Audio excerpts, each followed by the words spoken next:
um assunto pertinente a linhas de atado de mosca, vamos observar algumas características. Algumas linhas de atado, elas são fabricadas em filamentos mais grossos, mais finos.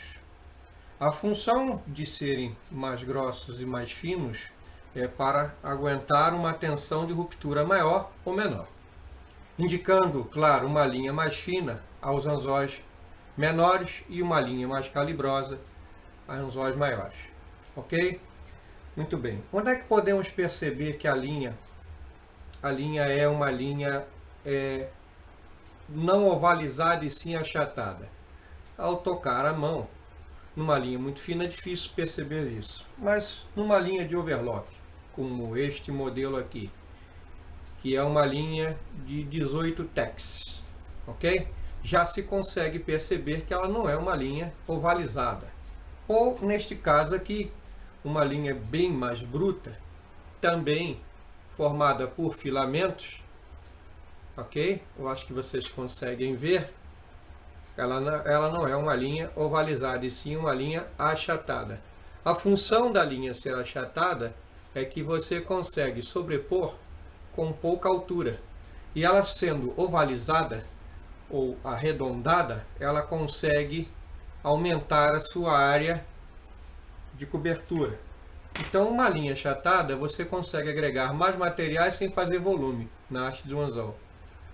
E uma linha arredondada, ela ajuda a ter uma tensão maior naquele ponto, porém ocupa mais espaço. Bom,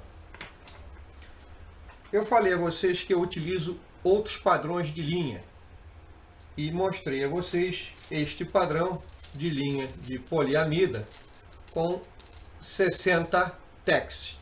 60 tex, podemos ter uma ideia de que esta correlação 60 está ligada a uma tensão de ruptura, por sua vez, quilograma-força. Então, 60 tex está ligada a um valor de tensão que essa linha aguenta.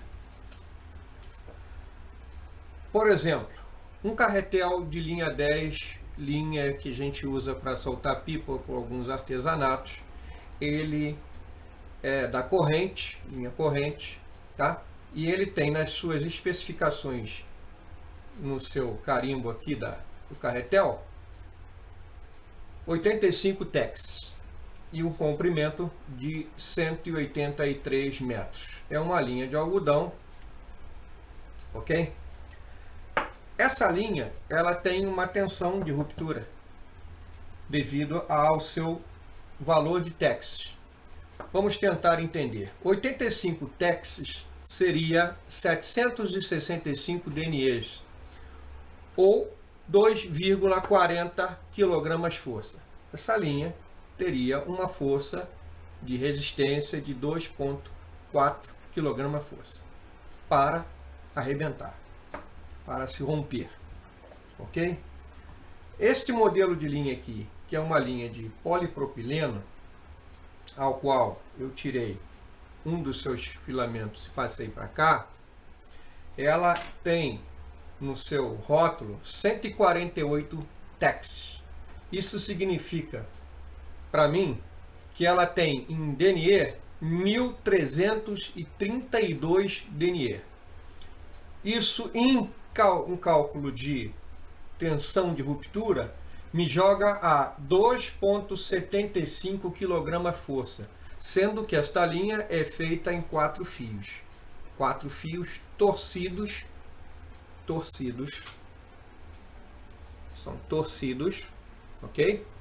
E esta linha, no caso aqui, é feita com 2 fios torcidos, e o sentido da torção é para a direita. Então, varia o valor tex de uma para outra, ok?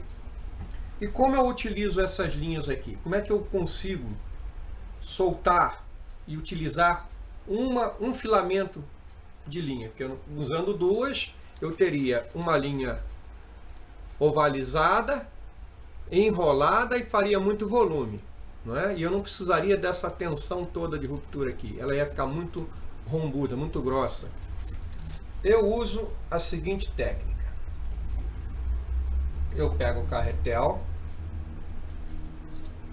faço um pequeno corte, prendo a linha nele, dando mais ou menos 1 metro de altura. Isso eu faço em pé, mas em pé fica difícil para a câmera pegar. Com esses 2 carretéis menores, eu puxo e ela gira. Ao girar, eu vou enrolando e a linha vai se desenrolando. De modo que eu tenho aqui, nesse padrão de obtenção de linhas alternativas, uma linha que se aproxima a 1/0, ok?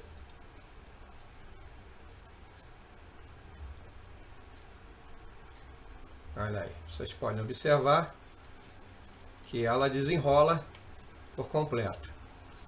Sendo feito isso em pé, você tem um metro mais ou menos de linha enrolada, e em torno de umas 2 ou 3 horas você já tem 2 carretéis cheios para você encher um carretel, ou 2 ou até 3 carretéis. Esta é uma forma simples de se tirar sem que a linha exija se fazer nó. Um outro material que eu utilizo também para fazer linhas alternativas sai desse tipo de acessório aqui, que é jogado fora. Uma bolsa de loja feminina, ao qual estas tiras aqui, chamadas de gorgurão, fitas gorgurão, ao ser desmontada, também sai uma fita,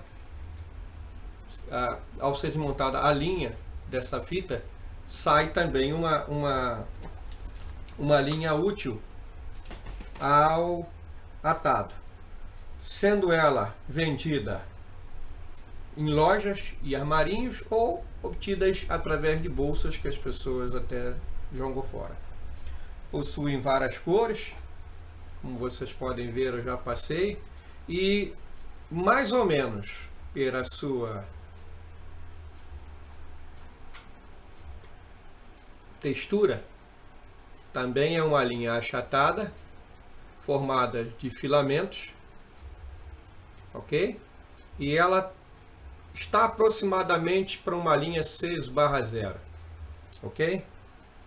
Existem outros padrões de fita, todos podem ser desmontados. Como vocês podem observar, eu passo para os carretéis a linha e depois transfiro. Como é feito isso? A fita gorgurão possui 2 pontas, corta-se um lado e o outro. Um lado você vai conseguir soltar, outro não. Um lado você vai ter a facilidade de soltar e o outro vai ficar travado. Então aqui podemos ver que ao se cortar ela começa a se desmontar. E agora prende. Ó, prende, não quer sair. Já talvez deste lado ela saia, como vocês estão vendo aqui, ó. Ó. Ó. E é uma linha de filamento de polipropileno ou de poliamida, dependendo do material que é feito a fita. Sai mais ou menos com um padrão de 6/0.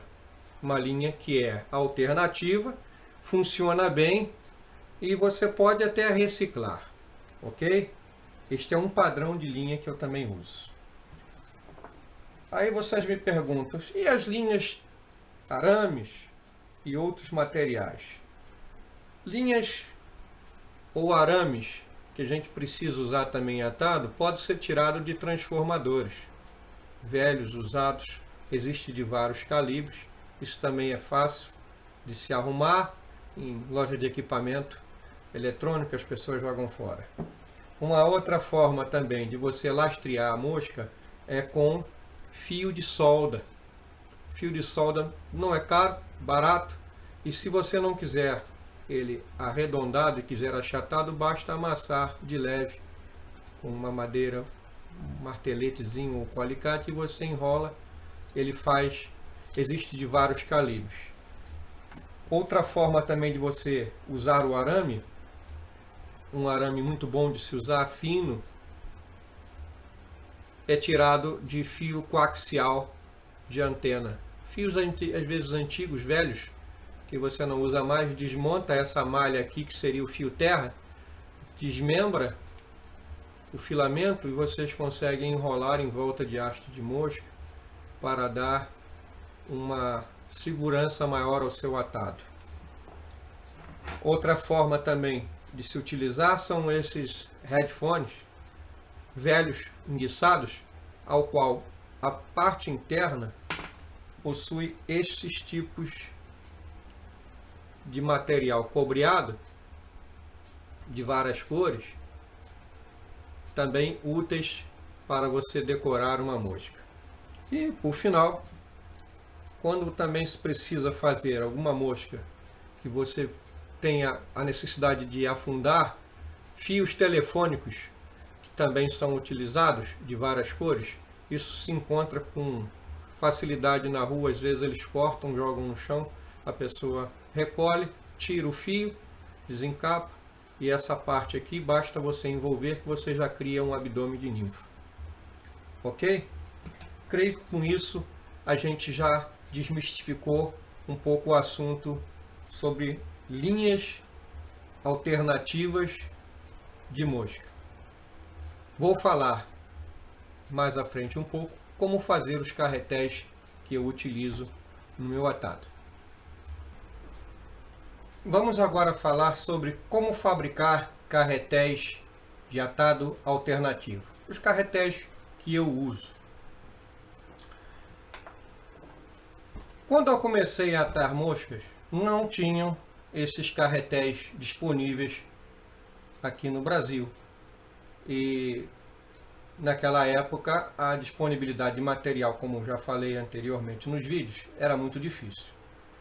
Voltei-me eu, então, ao meu mundo e procurei dentro do que eu tinha disponível as minhas mãos e lembrei dos meus pequenos carretéis de madeira, aos quais eram usados para linha de pipa ou linha de papagaio, como queiram. Este aqui ainda é um remanescente dos grandes, apelidado pela molecada do meu tempo chamado dezão, e este aqui já com uma linha verde colocada nele, uma linha de atado, chamado de dezinho. Esse já está não no tamanho natural, e sim no tamanho adaptado, e eu vou explicar como cheguei a esta denominação. Antigamente não se existia carretel de plástico, e sim de madeira. Então já era um artigo de luxo. Hoje em dia se tem um carretel de madeira, a não ser se você for um bom marceneiro e souber trabalhar com um torno e fizer o carretel. Mas naquela época era isso que tinha disponível. E foi com esse carretelzinho que eu comecei a atar minhas moscas. Muito bem. Com o passar do tempo, veio este carretel de linha 10 da corrente, sendo que de plástico, ao qual eu comecei a me utilizar deste também. Só que tem um porém. O carretel original, ele é quase um terço menor. Ele tem aqui, ó, uma diferença aqui de praticamente um terço de um para o outro aqui, ó, na altura. Ok? Então, eu precisaria reduzir esse carretel. Mas, por uma questão de conforto na mão, por ele ser muito grande, por sua profundidade aqui, de quantidade de linha ser maior, então eu poderia carregar com essas linhas alternativas, ou com uma fita gorgurão de 5, 10 metros, eu poderia encher esse carretel.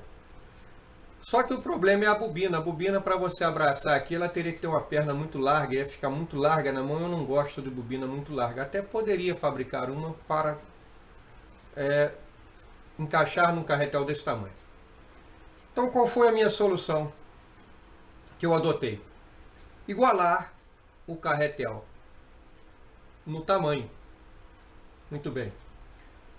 Nesse carretel, ele possui 2 furos de injeção.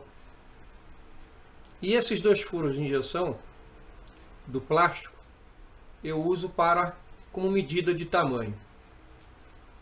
Eu faço um risco, pego a minha serrinha e vou serrar essa parte e esta parte.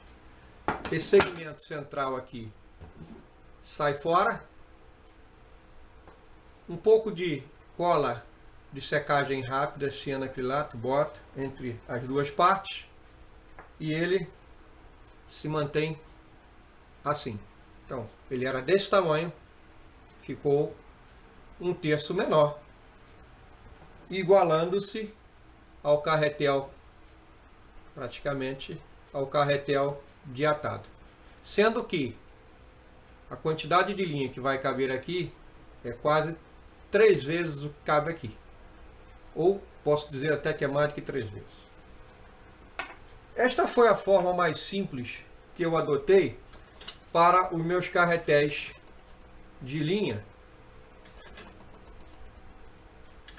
Que vocês podem ver, eles são carretéis que conseguem conter uma grande quantidade de linha, me favorecendo não ter que ficar comprando toda hora novos carretéis e outros carretéis, e os carretéis acabam ficando obsoletos, porque você acaba não tendo utilidade para esses carretéis. Eu, quando na redondeza eu vejo a molecada soltando pipa, eu peço para eles guardarem esses carretéis para mim, dizer, olha, o tio quer esse carretel aqui que ele usa lá para fazer o artesanato dele. As crianças não usam isso, jogam fora. E, para mim, me servem nesse contexto. Bom, com isso, eu encerro este vídeo final sobre linhas e bobinas de atado de mosca e os carretéis alternativos. Espero que vocês tenham gostado e aproveitem as dicas. Meu próximo vídeo talvez ainda entre mais algumas ferramentas de atado e os próximos já vão vir trazendo algum conceito de como atar uma mosca, os seus prelúdios e depois os atados propriamente dito. Um grande abraço a todos que estão me prestigiando. Até o próximo vídeo.